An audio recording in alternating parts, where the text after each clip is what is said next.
पुराने शहर के, हाँ, बीचों बीच एक जला हुआ होटल है। नाम है रहमत पैलेस। कहते हैं कि उसकी चौथी मंजिल हमेशा बंद रहती है और जो लोग आसपास रहते हैं वो कसम खाते हैं कि रात में वहां से किसी के रोने की आवाजें आती हैं। अब ऐसी जगह पर कौन जाएगा? जाहिर है कोई यूट्यूबर।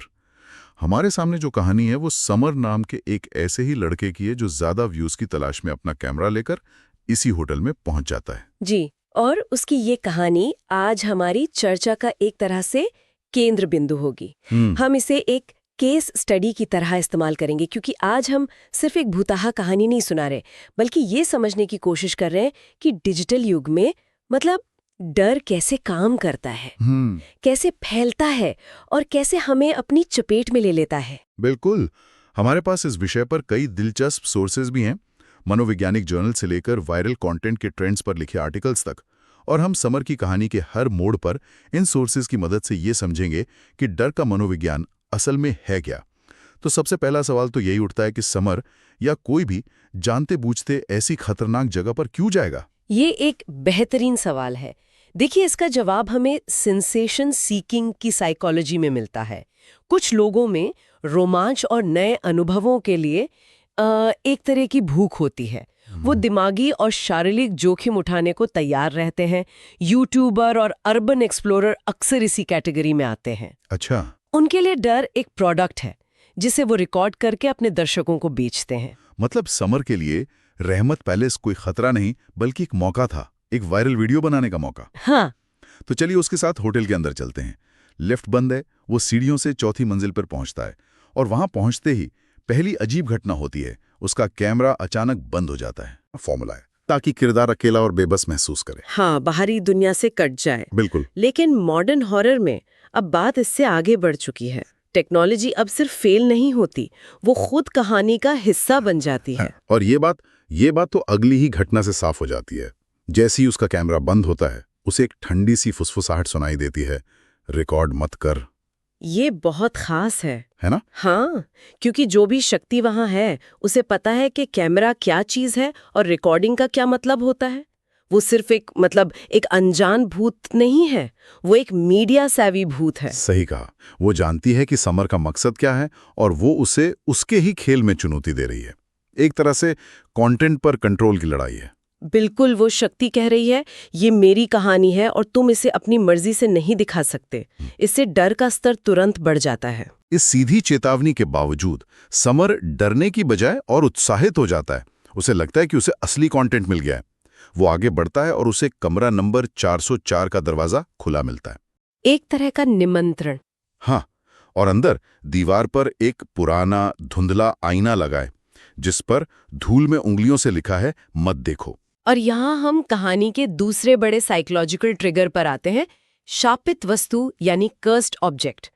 लोक कथाओं और मिथकों में शीशों को हमेशा से एक खास दर्जा दिया गया है। कई संस्कृतियों में इन्हें दूसरी दुनिया का दरवाजा या आत्माओं को कैद करने वाली चीज माना जाता है। मतलब ये सिर्फ हमारा अक्स नहीं दिखाते? नहीं, ये कुछ और भी दिखा सकते हैं। लेकिन समर इन सब चेतावनियों का मजाक उड़ाता है। वो हंसकर कहता है भूत भी ड्रामा करता है क्या?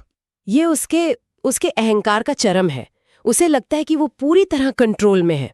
लेकिन असल में वो उस जाल में पूरी तरह फंस चुका है और वो वही गलती करता है जो उसे नहीं करनी चाहिए थी। वो आईने में देख लेता है और यहीं पर कहानी एक बहुत गहरे मनोवैज्ञानिक डर को छूती है। समर आईने में देखता है कि उसकी परछाई मुस्कुरा रही हैं, जबकि उसके खुद के चेहरे पे डर साफ दिख रहा है। ये तो बहुत ही अजीब है। इसे अनकैनी वैली कहते हैं। साइकोलॉजी की कई स्टडीज इस पर बात करती हैं। जब कोई बहुत जानी पहचानी चीज, जैसे आपका अपना चेहरा, जरा सा अलग या गलत व्यवहार करने लगे तो वो सबसे ज्यादा खौफ पैदा करता है। और फिर वो परछाई उससे बात करने लगती है। वो कहती है तू बहुत देर से बाहर था। जब समर पूछता है कि वो कौन है तो जवाब आता है मैं वो हूं जो तेरी जगह लेना चाहता है। यहाँ पर ये साफ हो जाता है कि ये कोई आम भूत प्रेत का मामला नहीं है। नहीं, ये उससे कहीं ज्यादा खतरनाक है। ये डॉपलगैंगर या हमशक्ल का कॉन्सेप्ट है। ये डर किसी बाहरी राक्षस का नहीं, बल्कि खुद की अपनी पहचान खो देने का डर है। अपनी पहचान खो देने का डर आता रहा है क्योंकि वो हमारी जगह लेने के लिए ही आता है। वो परछाई कह रही है तुम जो जिंदगी जी रहे हो वो असल में मेरी है और अब मैं उसे वापस लेने आया हूँ। और वो लाइन तू बहुत देर से बाहर था, इसका क्या मतलब हो सकता है? इसका मतलब ये भी हो सकता है कि शायद असली समर हमेशा से आईने में कैद था और ये बाहर वाला सिर्फ एक नकल है। ये सोच ही डरावनी है। और इसके बाद डर सिर्फ दिमागी नहीं रहता, वो हकीकत बन जाता है। आईने से एक ठंडा सड़ा हुआ हाथ बाहर निकलता है और समर भागने की कोशिश करता है। लेकिन यहाँ कहानी एक और भयानक मोड़ लेती है। होटल के सारे दरवाजे और खिड़कियां गायब हो चुकी हैं। उनकी जगह हर दीवार पर सिर्फ आईने हैं। इसे साइकोलॉजिकल आर्किटेक्चर कह सकते हैं, जहां माहौल खुद को किरदार के डर के हिसाब से ढाल लेता है। ये कोई ईंट पत्थर की इमारत नहीं है, ये समर के दिमाग का एक बाहरी रूप है। और हर आईने में उसे अपनी वही मुस्कुराती हुई परछाई दिख रही है, जो हर पल ज्यादा असली होती जा रही है। उसे भागने का कोई रास्ता नहीं दिया जा रहा, सिवाय अपने डर का बार बार सामना करने के। और ये सिलसिला तब खत्म होता है जब वो आखिरी आईने के सामने पहुंचता है। उस आईने में उसे अपनी मौत दिखती है। वो खुद को फांसी पर लटका हुआ देखता है और पीछे दीवार पर खून से लिखा है, यहां से कोई बाहर नहीं जाता। ये वो पल है जहां उसकी सारी हिम्मत, सारा अहंकार टूट जाता है। ये अंतिम पुष्टि है कि वो एक ऐसे सिस्टम में फंस गया है जिसे तोड़ा नहीं जा सकता। ये संदेश सिर्फ समर के लिए नहीं है, ये एक नियम है, उस जगह का कानून। मतलब सारी उम्मीद खत्म है। बिल्कुल। जब उम्मीद पूरी तरह खत्म हो जाती है, तभी इंसान मानसिक रूप से टूटता है। और अपनी मौत को अपनी आंखों से देखना। इसके बाद वो परछाई उसे खींचकर आईने के अंदर ले जाती है। यहां पे कहानी खत्म हो सकती थी, एक दुखद अंत के साथ। लेकिन जो असल खौफ है वो उसके बाद शुरू होता है।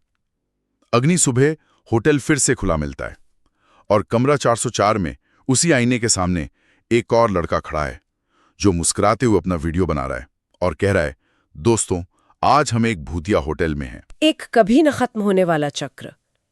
लेकिन यहां एक बहुत बड़ा ट्विस्ट है। हाँ, कहानी की आखिरी लाइन है, लेकिन उसकी आंखें समर की नहीं थी।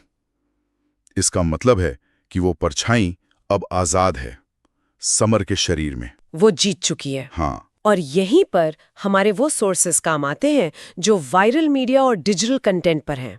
वो शक्ति अब सिर्फ एक भूता होटल में कैद नहीं है, उसने समर की पहचान चुरा ली है और अब वो उसके यूट्यूब चैनल का इस्तेमाल करके नए शिकारों को बुलाएगी। खतरा अब लोकल नहीं ग्लोबल हो गया है। हाँ, वो एक फिजिकल वायरस से डिजिटल वायरस में बदल चुका है। कार को अपनी तरफ खींचने के लिए वो अब खुद एक क्लिकबेट बन गया है। एकदम सही। वो कहानी का सबसे खतरनाक पहलू है। वो बुराई अब खुद एक कंटेंट क्रिएटर बन गई है। वो समझती है कि लोगों को क्या देखना पसंद है और वो उसी का इस्तेमाल करके अपने जाल को और बड़ा कर रही है। डर अब होटल की चौथी मंजिल से निकलकर हमारे और आपके फोन की स्क्रीन पर पहुंचने की तैयारी में है। तो अगर हम आज की इस पूरी चर्चा को संक्षेप में देखें, हमने समर की कहानी के जरिए डर के कई आधुनिक पहलुओं को समझा। सेंसेशन सीकिंग की साइकोलॉजी, टेक्नोलॉजी का हॉरर में एक्टिव रोल और पहचान खोने का वो गहरा डर। बिल्कुल।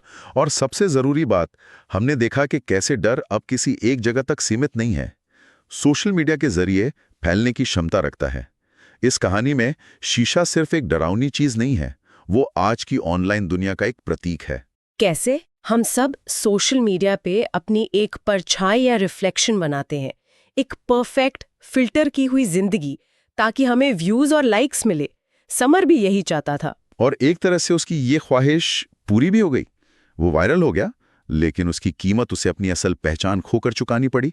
उसकी बनाई हुई डिजिटल इमेज ने उसकी असली पहचान को ही निगल लिया। और इसी सोच के साथ हम श्रोताओं के लिए एक आखिरी सवाल छोड़ जाते हैं।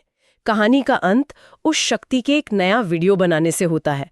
सोचिए, जो वो वीडियो समर के चैनल पे अपलोड होगा और वायरल हो जाएगा, तब क्या होगा? वो खतरा अब सिर्फ उस वीडियो को देखने वालों तक सीमित नहीं रहेगा। नहीं, हर एक शेयर, हर एक लाइक के साथ वो और मजबूत होता जाएगा। डर अब किसी भौतिक जगह पर नहीं, बल्कि हमारी स्क्रीन्स के पीछे छिपा है और शायद अपने अगले सब्सक्राइबर का इंतजार कर रहा है।